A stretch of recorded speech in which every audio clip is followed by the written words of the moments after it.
Yeah, I just lagged right there. It's that one. Hey guys, what's up? We're here to talk about dragons today. It's gonna be great. It's going to be really fun. Talk about dragons, how to train them, their hearts, the hidden ones. I'll just stop talking now. No, but Ben and Jason are here today, and we're going to talk about some dragons. I think that they both brought some dragons that they like. The main goal. Well, yeah, the main goal for this one was go find some dragons that haven't been printed in 5th edition yet. Some of the ones we liked from older editions, for various reasons, that just haven't made the leap to 5th edition yet, and kind of what we might have used them for should they make that, especially since with all the new information we got with the gem dragons and stuff, that we're going to get those soon.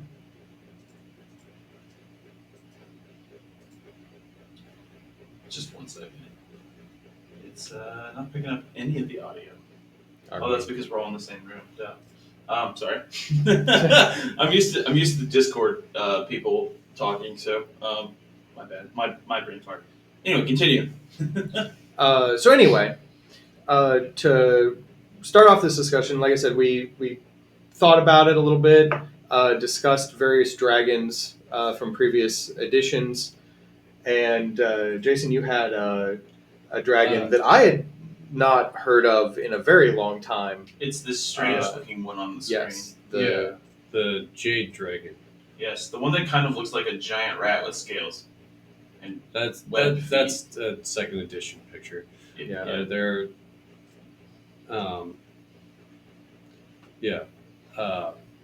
I just like how they operate, and how they're often considered to humans as mythological, like just fictitious things made up by individuals. Is that what I'm just going into the? Go for it. Okay.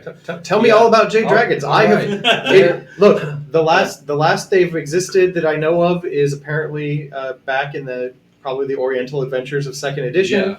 I never bought those books, so I'm not immediately familiar with them. I mean, it does say that their climate is temperate Oriental forests. Right. So they're very rare to be seen. Generally, like it's 1 to 3 that you'll see if you ever do. Strangely, extremely intelligent creatures. But they are like related to the Emerald Dragon, one of the gem dragons in Faerun. So, they're very similar. So they're like a gem dragon. They're like a gem dragon. Like I said, they're considered mythological to humans, and sought out by different adventurers. Just to, are these things real, and what's up with them, because there isn't really anything on them. There's only a few little paragraphs about what they actually are. Let's see.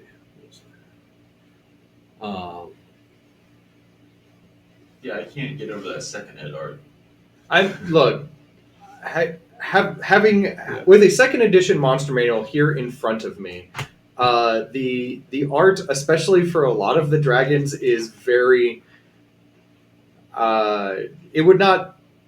I would call it classic art that would not pass the book sensibilities of today, but are kind of iconic in their own weird way. Yeah. The thing I really like about them is just they're the kind of dragons that are just like, you do your thing, I'm gonna do mine. Just leave each other alone. I just want to chill out in the forest. Okay, so since this is, like I said, something we would like to see move into 5th edition, yes. Let us pretend that a new Asian-themed adventure book comes out in some splat book form. Mulan. Just something. what obviously like this monster would be in the monster manual back end, the stat block section of the Yeah. monsters in the back. So at least we'd have stats for it.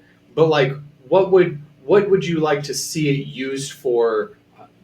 As a like, what part of it, like an adventure or like primarily in an adventure, like it would be like a vital part of the adventure where the party is seeking this thing out, trying to find as they like where is it they collect rare woods and will like trade for precious and semi-precious stones. So like the adventurers would try to seek out different things to be able to trade with them to get. Okay, so this is not a traditional like a combat encounter dragon. This is more of like a social encounter dragon where you're trying to get them to give you something, and they're probably like a quest giver in that regard. Generally, yeah, that's what they would more than likely be. But they're or the antagonist of the quest giver, where the quest giver's like, hey, I need this thing from this gem dragon. Can you go negotiate with a dragon? Yeah. I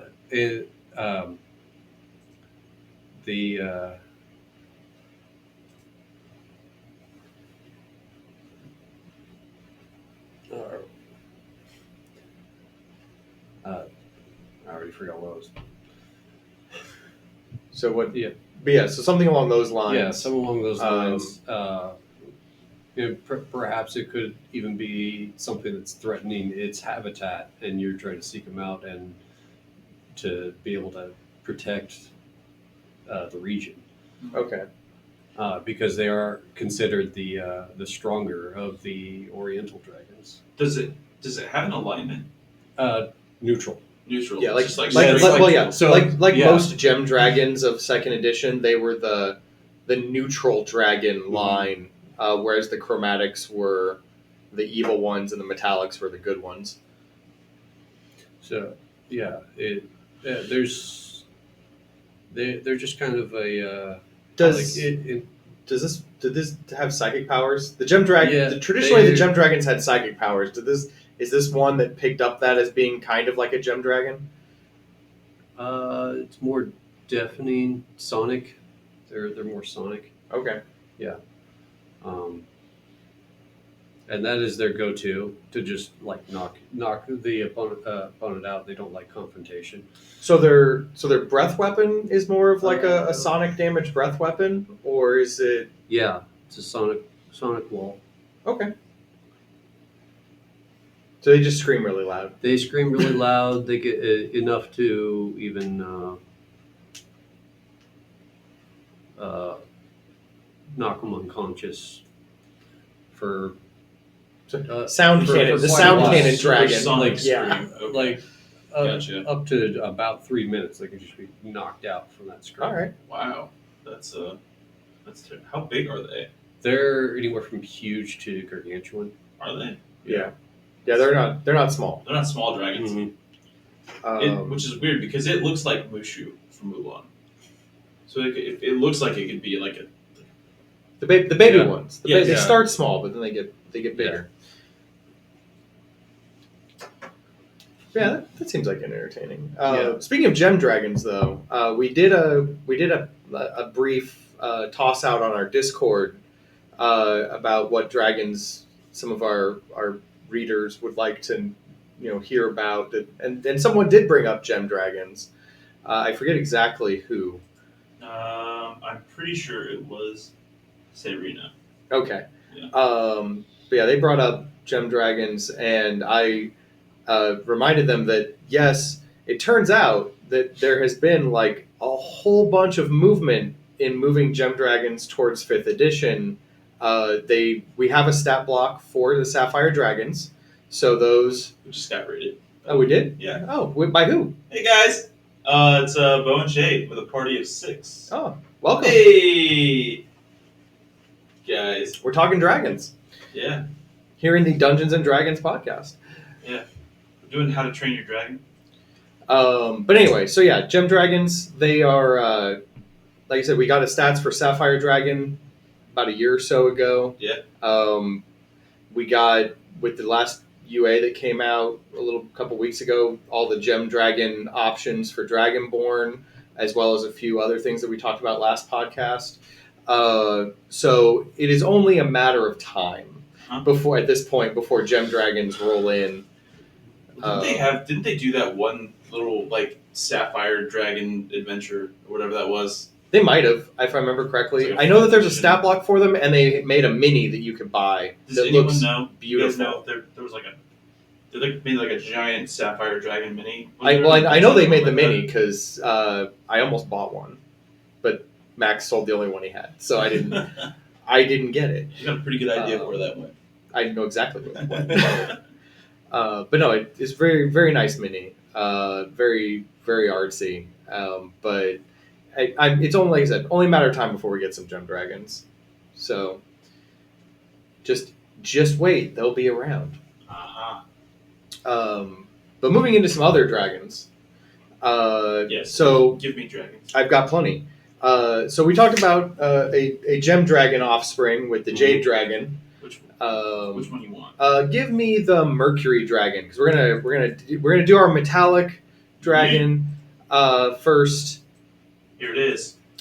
The Mercury Dragon. So Mercury Dragons date all the way back to second ed. They were one of my favorite dragons from second edition. Because you had like the basic, metallic, chromatic dragons that everyone knows and loves. But then they had like a handful of like, these are also dragons that also don't quite fit the mold, but are still kind of there. And Mercury Dragon was one of them. I love them a lot. They're the smaller, more lithe design for a dragon. They're not like, overly muscled, big, beefy dragons. They fly really fast. They are the chaotic good kind of metallic dragon. But no, the things I like best about them are that they have two cute kind of breath weapons. They have kind of a poison breath weapon because they're Mercury, so Mercury's poisonous. But they also have, because all the metallic dragons have two breath weapons. That's kind of like a hallmark of metallic dragons. But instead of having a secondary like real breath weapon, the deal with the Mercury Dragon is that since they're very reflective, they have this like very shiny, not much scale. It's more of like a mirror shine skin. They can redirect light like a giant laser with their wings. So they just kind of like arch their wings up and like focus light on you like an ant. And just the spotlight of death just shoots your direction. And then they can also do a whole bunch of like cool spells. The second ed version, once they got to like juvenile age, they could just cast mirror image on themselves. So you could just have one dragon turn into a flock of death ray focusing dragons that you're not really sure which one to go after. Someone take notes on this for me so that I can implement this in the next game. But no, they once you got a little older, they like to polymorph. But then again, all the metallic dragons could do that because they were the kind that were like, we can also be humanoid. It'll be great.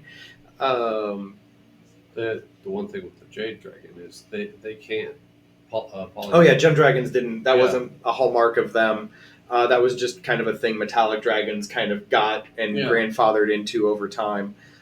But so they've got like I said, this brilliant beam of light breath weapon, and then they also kind of have their skin is poisonous. Like if you bite into them, their blood will get you. But yeah, overall, I really, really liked the Mercury Dragons. They were one of my, as far as metallic dragons go, they were my favorites. Because the classic ones, your gold, your silvers, whatever's down the line, they're okay. Yeah, that's actually really cool. But the Mercury Dragon was super exciting for me as a kid because they were just really neat. Overall, you could do a lot of stuff with them, and I would like to see them move to 5th edition because with like 5th edition design sensibilities, you can Yellow Dragon next.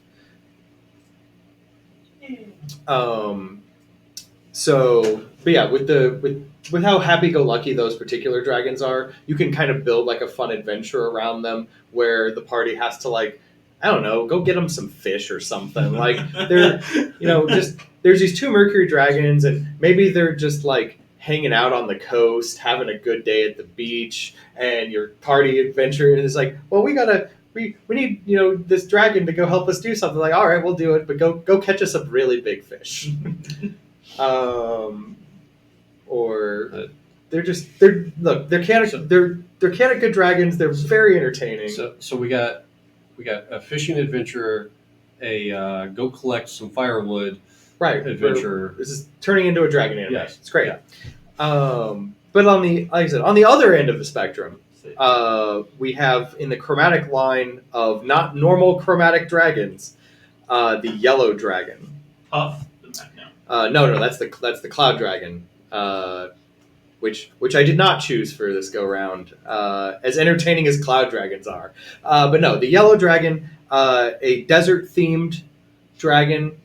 I like them a little bit better than I think traditionally speaking.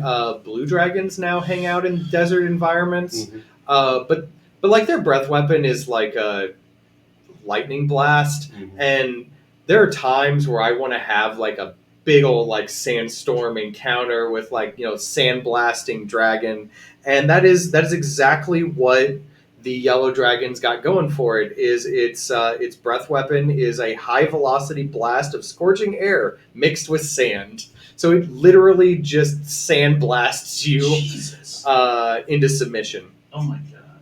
And they have like they do that thing where they kind of like hide in the sand. And when prey gets really close, like they erupt out of the sand. I hate that. So, like I said, desert encounter, very fun. They're very territorial. I am a big proponent of yellow dragons. No. I'm sad that they didn't kind of make the leap at all. Really, I don't even think they made it into third edition. Is there a third ed tab on that? Nope. All right. And 2. Yeah, they didn't even make it to third edition or fourth edition. They did not make it out of second edition at all. But I personally would love to see yellow dragons. I could see like a desert adventure where everyone's kind of like crossing, doing all the desert survival stuff, and then you see like this massive sandstorm in the horizon, just kind of rolling in, and this like draconic shadow kind of swimming through the sandstorm as it comes up on you, or you're just kind of traveling around in like the big, massive sun above, baking desert heat, and you kind of see like a random oasis like off in the distance, and like the party's like, oh, we got to make it to the oasis, and like 100 yards out from the oasis, like the sand starts to tremble, and then like this massive dragon like erupts out of the sand, and you have to fight this yellow dragon to get to where you need to go. Or like caravan issues, or being hunted by some draconic monster that no one can ever find because it hides in the sand so well. Because you can find a blue dragon pretty easy out in the desert. It's like, well, it's all sand except for that massive blue patch that's about to shoot lightning at me. But no, yellow dragons way better in that regard. So you can have a lot of desert themed adventures that are really fun with this kind of dragon. That I'm, like I said, super sad that it hasn't made it to 5th edition yet. I'm not even entirely sure what damage the breath weapon would do. Like, I would probably be like fire. It'd have to be like some kind of heat fire damage. But I wonder if like if there's a damage type that would work better than fire damage to account for like the scoring sand. If maybe like an acid damage or something like that might be a better call in that regard. So I don't know. I'm curious to see. We haven't had any dragon types yet that had like a dual damage type breath weapon, and I don't know if maybe this one might might be an interesting taker for dragons that could arguably affect more than one kind of damage type in their breath weapon to account for like resistances or something along those lines. Yeah. Yeah, I don't know. Does any yellow dragon speak to you guys? Any? Got No.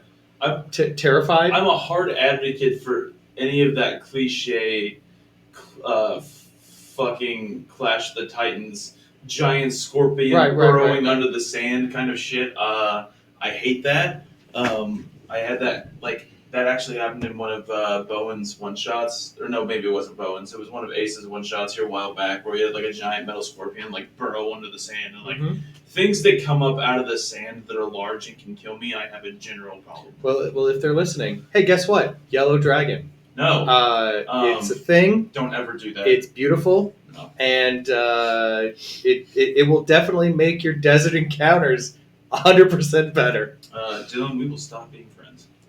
So, But yeah, so that's those are the older second ed dragons I had on tap. Moving out of the second edition realm into the fourth edition realm. I guess just in D&D probably. We got I asked if anybody had a favorite dragon. Oh, and did we? somebody said in D&D or just in general. I mean, like D&D related typically, but like I guess in general is fine too. Yeah. But yeah, while you work on that. okay. Yeah, chat. If you guys got some older lore dragons you want to talk about, we probably know about them, or at least Someone can does. get some yeah. Between me and Jason and Kyler, we could figure it out. But yeah, so moving into the fourth edition territory, a group of dragons. Start me off with the Blizzard Dragon, if you could. You want the Yes. These are the start of the Cataclysm or Catastrophic Dragons from almost getting there. There we go. That boy. So the lore behind these dragons I have been a big fan of. Basically, their deal was at the beginning of the Dawn War, way back when the Primordials fought the dragons a long time ago, and all the gods were involved, and everyone had, their fun fight times. There was a point where Io, the god of the dragons, got ripped in half by a Primordial, and that's how you get Bahamut and Tiamat.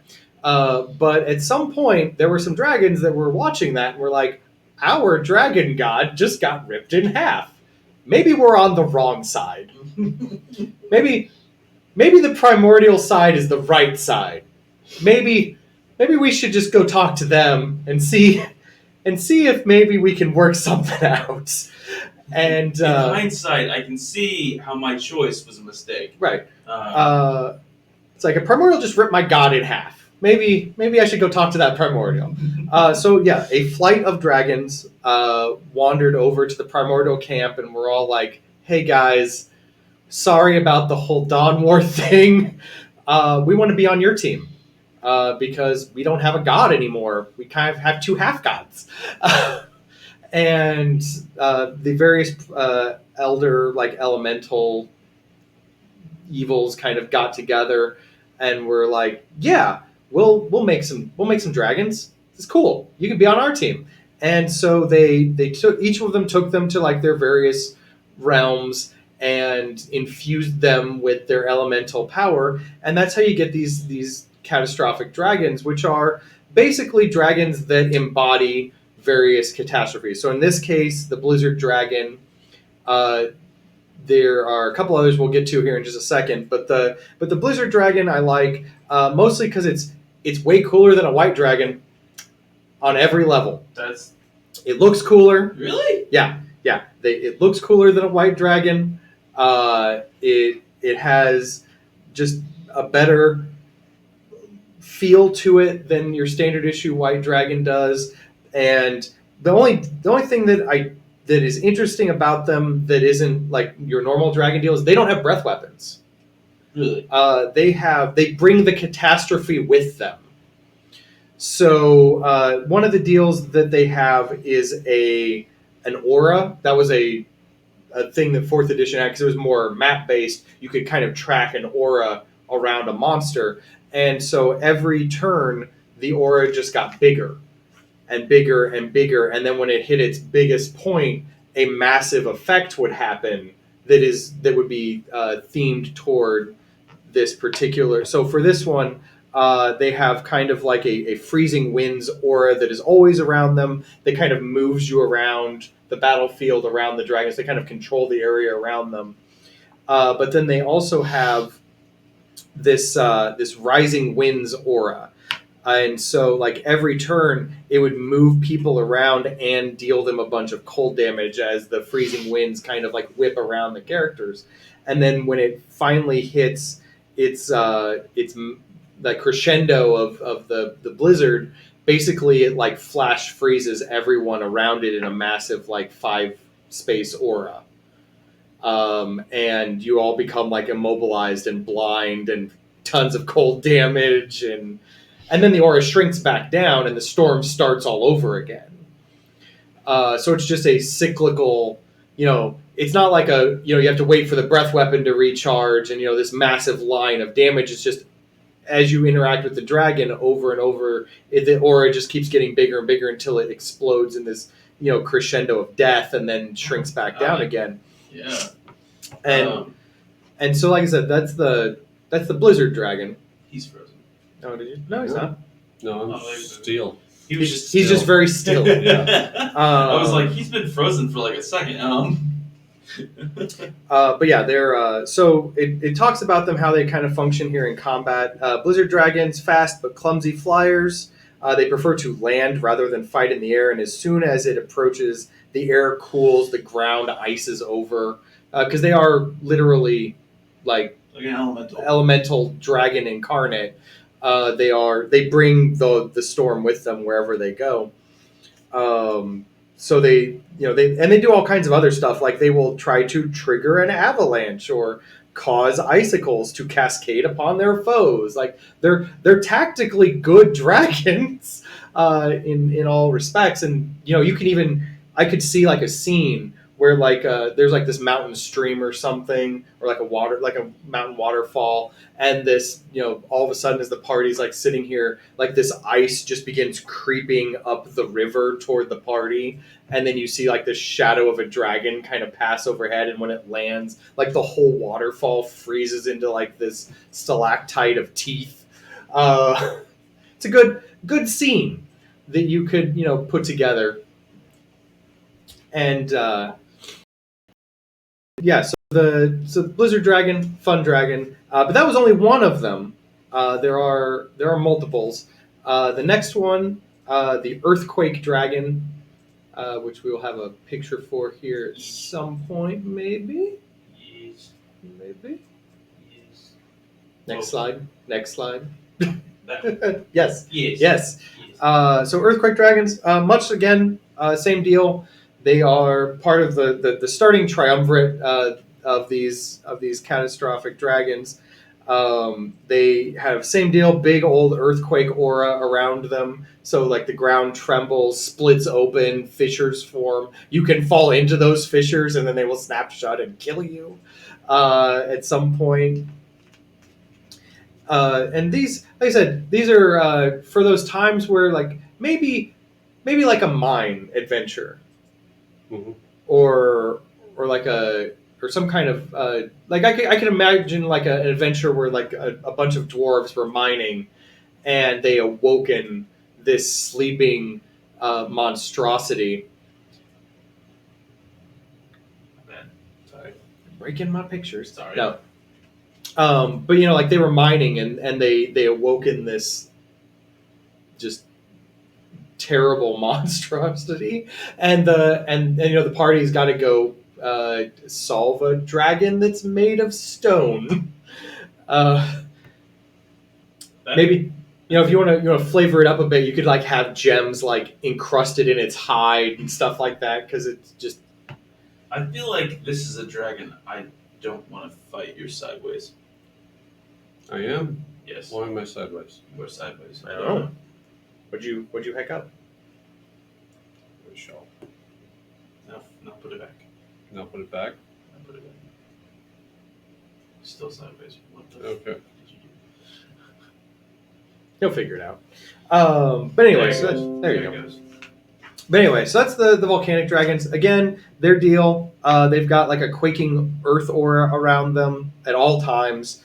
They can kind of knock people prone and do various bits of like damage on top of that. But then you've got these rising tremors that kind of crescendo into an earth-splitting, earthquake all around the dragon. That can, I believe, do like 4d8 plus 14 damage. The target falls prone and cannot stand up, save ends, was how they did it back in the 4th ed time. Because there's so much earthquake, you just can't get up. Like, you just cannot. It just knocks you down and keeps you there. It's more realistic. Like, Yeah. You can't. Right. Period. Like, the ground's just moving too much. Like, you just can't. It's like the biggest earthquake you've ever experienced ever Mm-hmm. in California. But yeah, so it does stuff like that. It can bite you with its earth maw, which slowly petrifies you over time. What? Yeah, it's bite attack. First, it does like the stage thing because they did stages of petrification in 4th ed. So like the first time it bites you, it's restrained, save ends, and if you fail that saving throw, the next time you fail your save, you're instead petrified. Like you just turn to stone. So it's got that going for it too. No, it's a fun dragon. Somebody said I want one. Get one. No. Good. Trust me, it's not official yet, but I guarantee you, if you Googled earthquake dragon right now, there's someone out there has made 5th ed stats for it, and use it. Put it in adventure. People will not ever expect it until it happens, and then they will be very yes. The volcano dragon will be our next one. This is the 3rd of the triumvirate of catastrophic dragons. Again, very much like its friends, it met up with I believe Imix made these actually, the elemental evil, and so they are called volcanic dragons are an utterly destructive force on the battlefield. Though they are fast flyers, they prefer to swoop in and fight on solid surfaces where they can take advantage of their powers. By the way, they turn the ground around them into lava. I'm sorry. As an aura. Just as a thing that they do. That's why they like to land. They're like, oh look, some people. I'm gonna go land over there. Now it's a lava field. Let's fight. So they use their powers to make the battlefield a hellish landscape, forcing enemies to maneuver around fissures and volcanoes. Great times. No, so they've got this noxious fumes aura that automatically does like poison damage because you're just dealing with these noxious fumes all around them. And then their massive thing is the growing heat aura, which continues to grow, does fire damage and ongoing fire damage. And then they also have like a lava vent attack where when you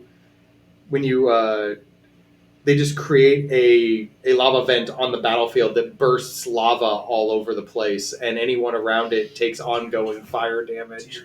As they just like, and I want a lava eruption to be over there, and another one over there, and no, they're pretty rough in that regard.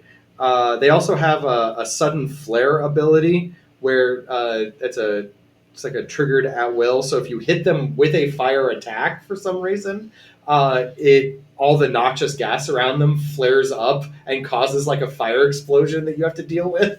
Oh my god! Which they are, of course, immune to. So no fireballs. Right. I would not fireball the lava dragon. I would almost homebrew it and say that if you did use fire against it, like in a way, like if you wanted to make this a little bit more your own, you could say that any fire you use against it just gives it more power. Like it can regurgitate your fire. Right. But yeah, they're anyone who is bit or no, they're claw attack. So they've got a claw attack that if you get hit by their claws, you lose all fire resistance till the end of the dragon's next turn. What? They just steal your fire resistance or fire immunities. Oh my They're just like, God. oh, what's that? You're immune to the thing I do? No, you're not. My claws have rent your fire immunity. Dear God. Dear God. So yeah, no, they're a lot of fun. These and again, these were just the base 3 that they came out with in the third monster manual. They for 4th edition. They in the Dragonomicons they put out maybe I want to say 4 or 5 more. There was like a wildfire dragon and like a tempest dragon. So like if you wanted like seafaring adventures and you wanted like these giant like tide spouts that were controlled, they were effectively an elemental dragon that is also No. has the ability to just like capsize your boat. Pretty straightforward. But yeah, they put like a whole slew of them together. So tieflings beware. Yeah, yeah, they will get you. Tieflings aren't safe here. They're not. The lava dragon does not care. The volcano dragon does not care about your fire resistances because it uses the lava, the most deadly of stone. Mhm. Have we got another one? Those are the basic ones that I had on hand. Did anyone in chat throw up a dragon I don't think so. that they? Can I provide? Could I bring up that image that I sent you? I have an honorable mention as well. If it decides to let me load it, All right. maybe. Let me close that and see what happens. Reopen that folder. Of course, it pulls it up on Google. Okay. Oh. Cool. Anyway. Yeah, Jason, go ahead. Yeah. So I had mentioned this was that day before yesterday or yesterday? Yeah. About. I didn't realize that they're actually the highest CR creature listed. I can believe that. Their CR. I can 100% believe Their that. CR is 3 times that of a Tarrasque. Yeah. So they're very reclusive. They can accelerate their age a little bit, and with some concerted effort, travel through time just a little bit. But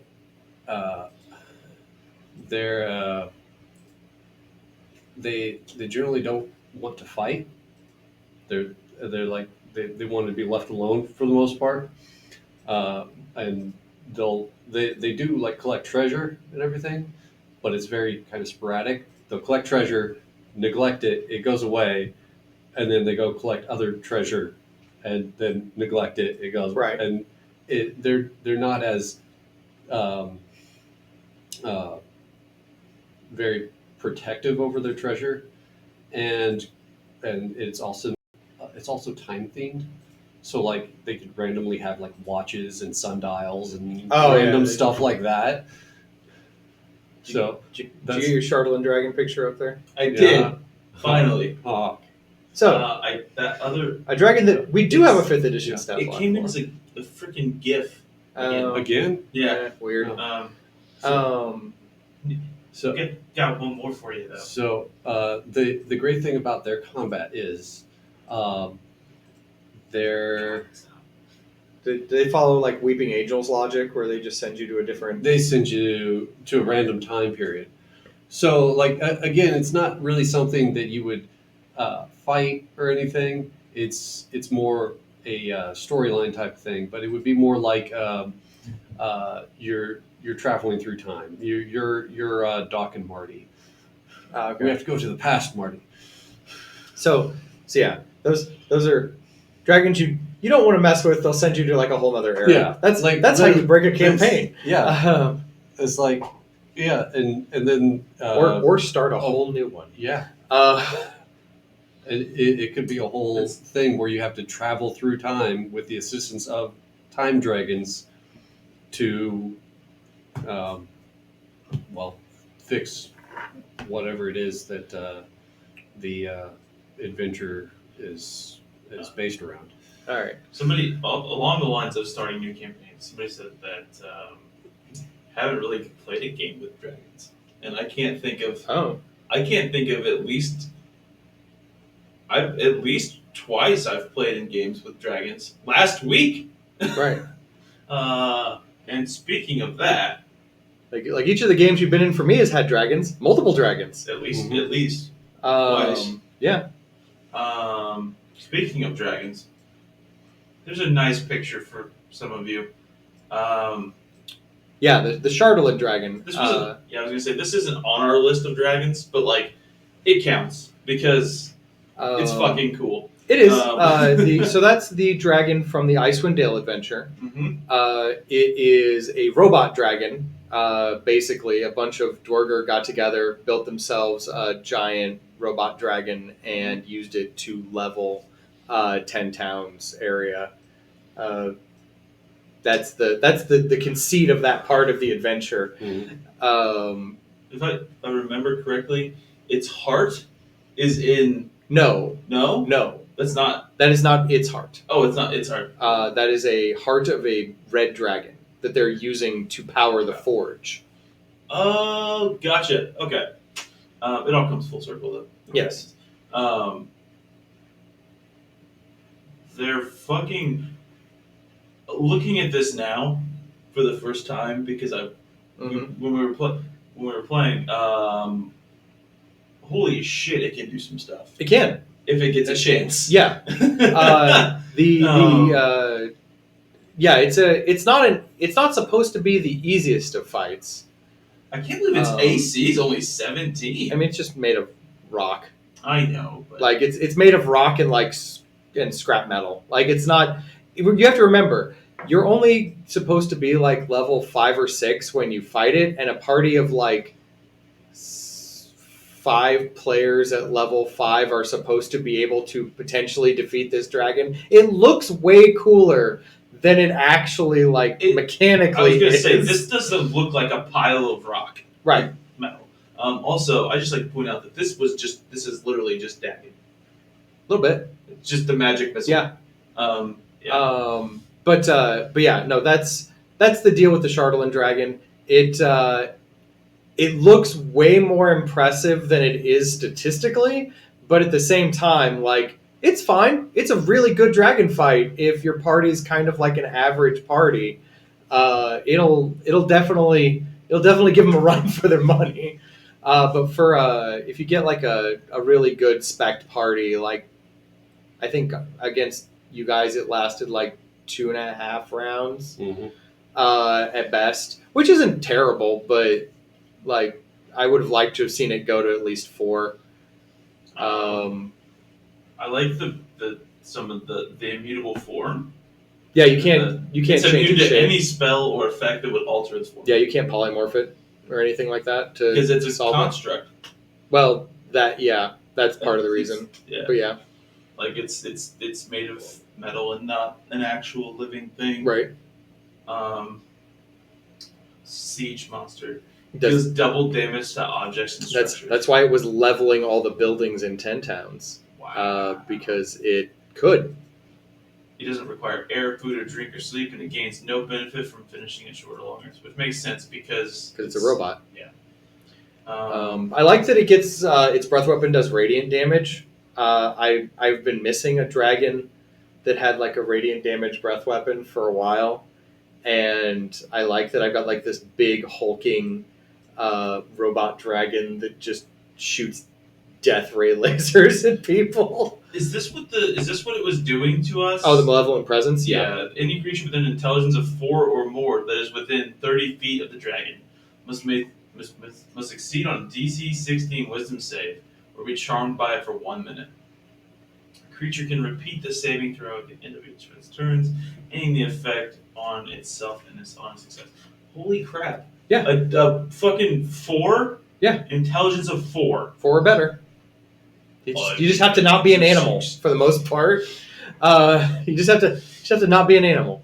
and they no, that's what it was doing to the townsfolk. And when you guys How- ran up to it, same deal. So does it have a mind of its own No, it's programmed. to do specific things? It was programmed to go to each town, level each town. When it was done leveling each town, move to the next one, and then go home and defend itself if it ran into any real resistance. And you guys were the first real resistance it came across. Poor Dugan's Hole.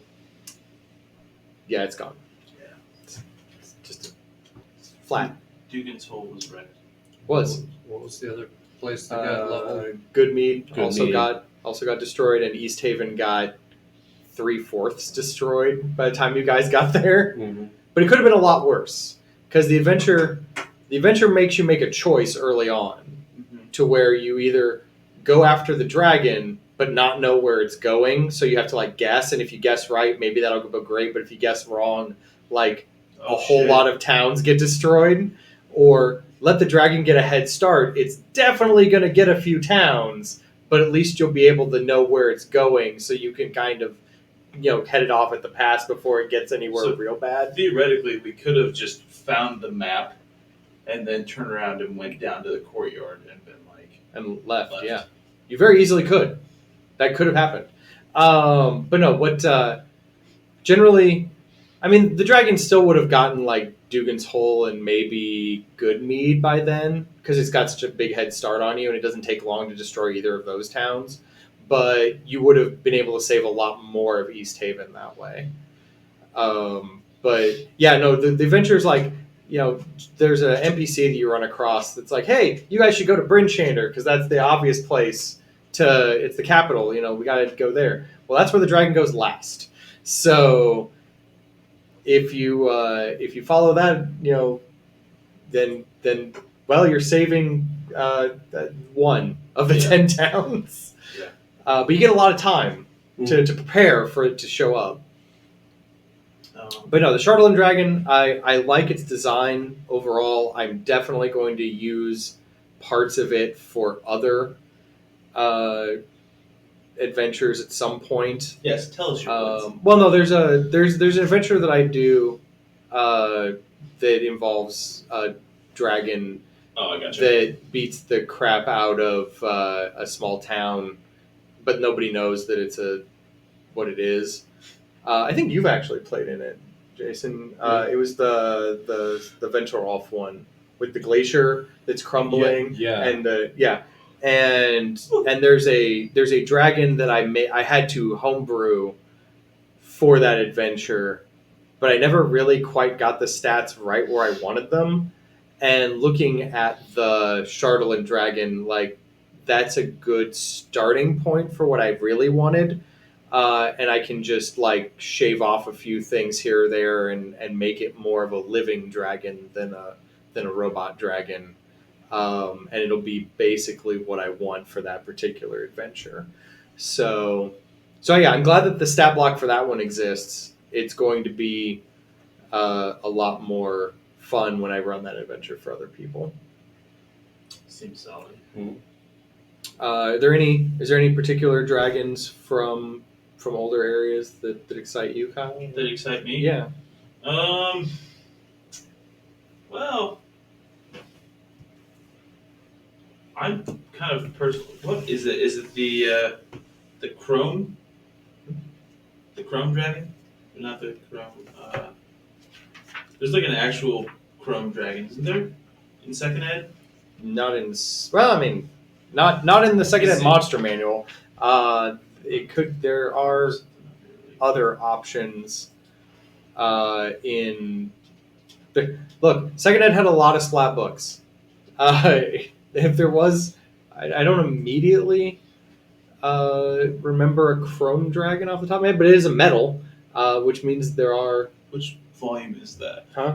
It's just the regular advanced D&D Okay. monster manual. Dragons. Yeah, that's the start of the weird dragons. I don't know. Is there a The chromatic dragons. right? The chromatic dragons are all the colors. Yeah. You wanted the metallic dragons if you're looking for a metal. Is it the? Fucking Like there's platinum dragons, there are. but those are like those are your like Bahamut, like Yes, this one, the Hex Dragon. There it is. the Hex The dragon. Hex Dragon. Oh, you looking at? Don't immediately remember a Hex dragon. What edition did it? I think Or- it hails from. Probably third edition, I would assume. From what I glanced through, It appears in Dragon Magazine number 343. Okay, Yeah, so that'd that's- either be third or third or fourth fourth. ed. Yeah. Yeah, I'm pretty sure this is it. Of course, I can't get a bigger picture. Save image. Ba-da-ba-ba-ba-ba. Go here, get in here, into there. See if it magically appears. No? Okay, we'll close and try again. Hey, look, it appeared.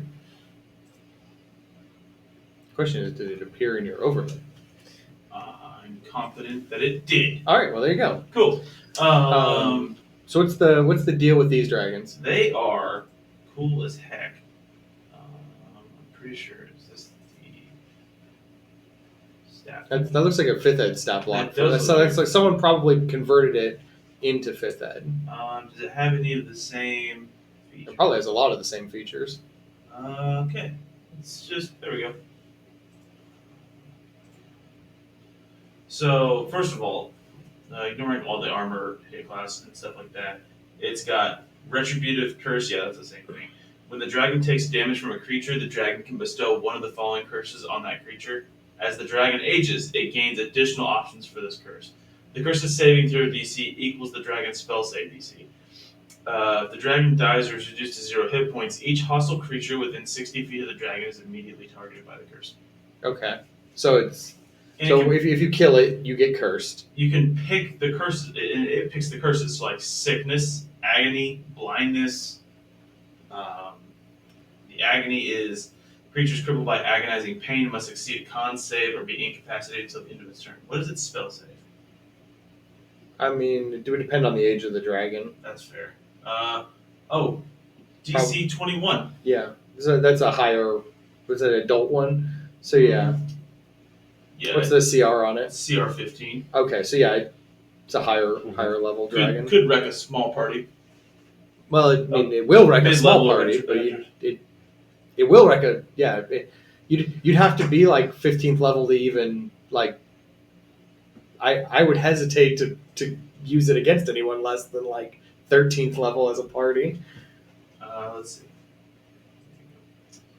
The Death Watch. As an action, the dragon can determine the life conditions of each creature within 60 feet of it. It learns if each creature is dead, dying, fragile, healthy, undead, neither alive nor dead, such as a construct. This ability penetrates the ruse created by a feigned death spell. So that's based off a 3/5 spell. Death Watch is where you keep track of a creature's. Hit point total without actually calling out its hit point Yeah. total. It also has Cursed Poison Breath. The dragon exhales poisonous liquid in a 100 by 10-foot line. Big. That's Big. impressively big. Uh, That seems excessive. each creature must make a DC 18 con save, taking 56 or 16d6. Yeah. This is Poison a damage. monster for like high level parties to fight. The damage cannot be reduced by resistance or immunity to poison Right. because it's cursed. Right. Um, It's a different kind of thing. Any creature that fails the saving throw is under the effects of Bestow Curse spell targeting a random ability score for 1 minute. Okay. So yeah, it just throws out a bunch of curses on Yeah. things.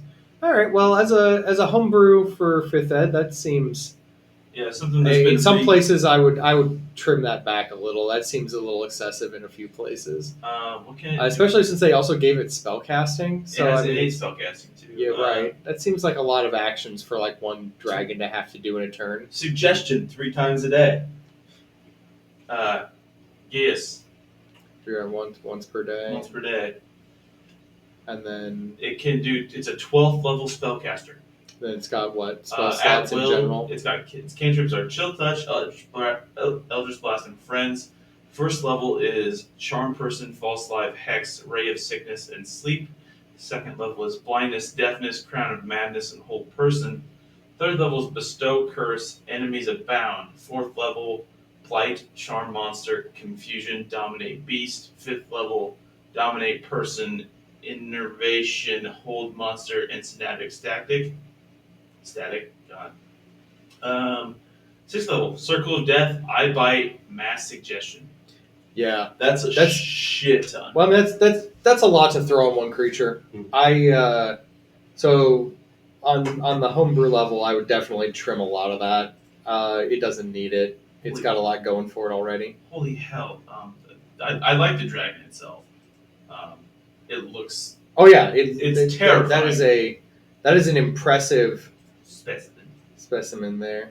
Yes. I like what it's got going with its horns there. It's kind of nice. It's very. I feel like it's really dragon heart. It's got that. Yeah, got that dragon heart vibe, doesn't it? Yeah, no, That's one that's been modified for 5th edition, but definitely has some of those same features. Right, roots back in. Well, it definitely would have in 3rd edition. Like all of that feels like a 3rd ed stat block that's been converted over to 5th ed. But I think the issue for that one is they basically just transcribed 3rd ed into 5th ed, and that dragon doesn't need all of that stuff. Yeah. Like that seems way excessive for that kind of a dragon. It could do a lot of that with just like a few extra abilities and minus like 99% of those spells. It doesn't need them. Yeah. Or if it did need them, like a spell-like ability would have been better, I think, because spells can be counterspelled, and that's annoying.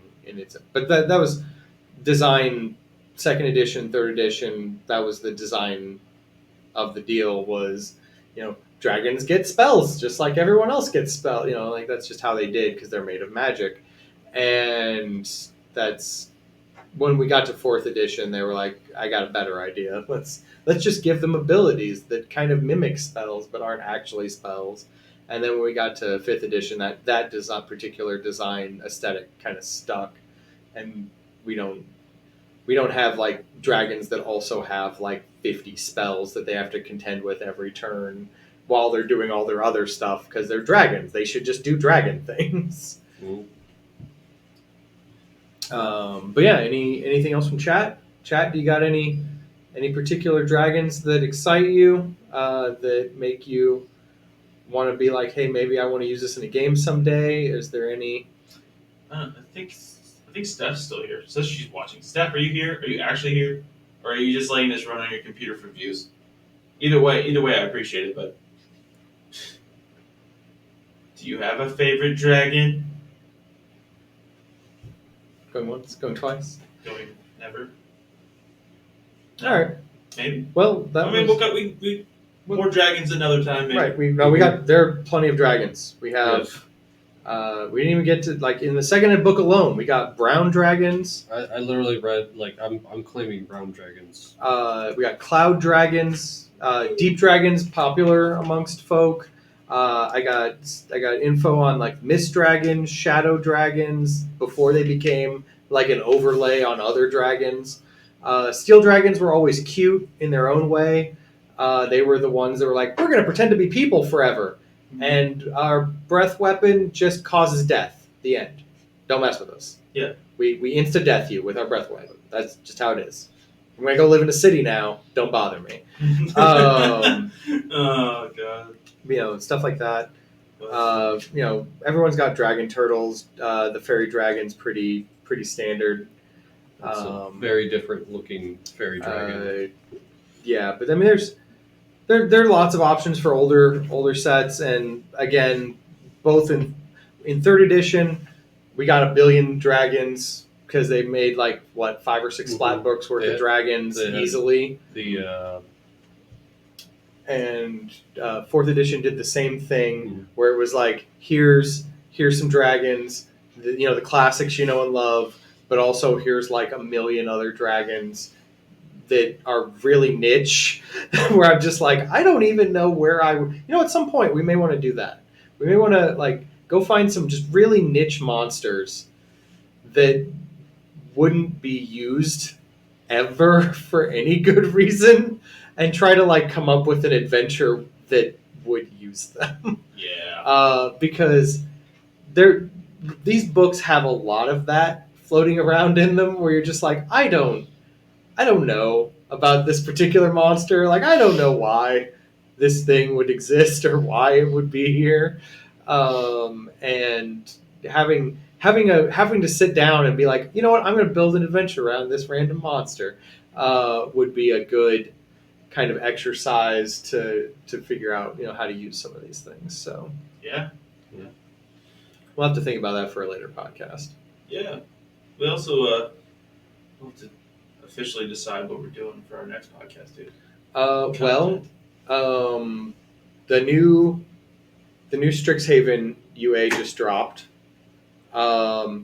So there's that. But there's also, I don't know, we got lots of stuff. We'll figure it out. So yeah. Also, if you guys have suggestions, Right. We also take suggestions. We do. We I can, mean- we can talk about a lot of stuff, but talking about what you want to hear about, is what we really want. really important. But no. So probably stop for today, and Right. then we'll post links to this stuff in case you guys didn't get to watch it or do a rerun or something, and come Right. back with some more. Those of you who see this on YouTube, toss a comment down there. Tell us what kind of dragon you like, that didn't get talked about, or if there's any particular content in the future you'd like to see, let Yeah. us know. That way we can kind of steer this towards stuff you guys are interested in. Also, just to remind everybody, 50 followers, dice giveaway. Also, tomorrow, 1 o'clock, 1 p.m. Central Standard Time, I'm running a one-shot. Be here for that if you like to watch people play D&D. Right. We We have a Discord. Hang out there. Chat Yeah. with me. we've got a link to the Discord. Come check it out. We can Um, do fun stuff there. Just maybe. We can make fun of Jason. you got weird D&D questions. Ask them. I've been playing D&D for almost 30 years now. Trust me, I can talk to you about some D&D. Just I pop a question in there. have not, but I own a Discord server. So Right. Of which I am on. So yeah. But yeah, no. Do those things. Follow us on Twitch. Follow us on YouTube. Come to the Discord server. Hang out. Play in one shots. Do all these things. It's a good time. Right. Here in the Generally, future, I'm going to be developing a few more one-shots that I got to get run I- over the summer. So I have not heard a single complaint so far. So no bad news is good news. Yeah. But also, I'll take any criticism we get. So there's a suggestion box down below. Feel free to leave something in that if you have a suggestion, or don't, or just shoot us a message. I mean, Yeah. you can do that too. So, we'd love to hear from you. so we're gonna go. Thanks for watching this week, guys. Thanks, Bowen, for the raid and bringing all those fantastic people. Everyone, have a good week. We'll see you later. See ya. later. All right.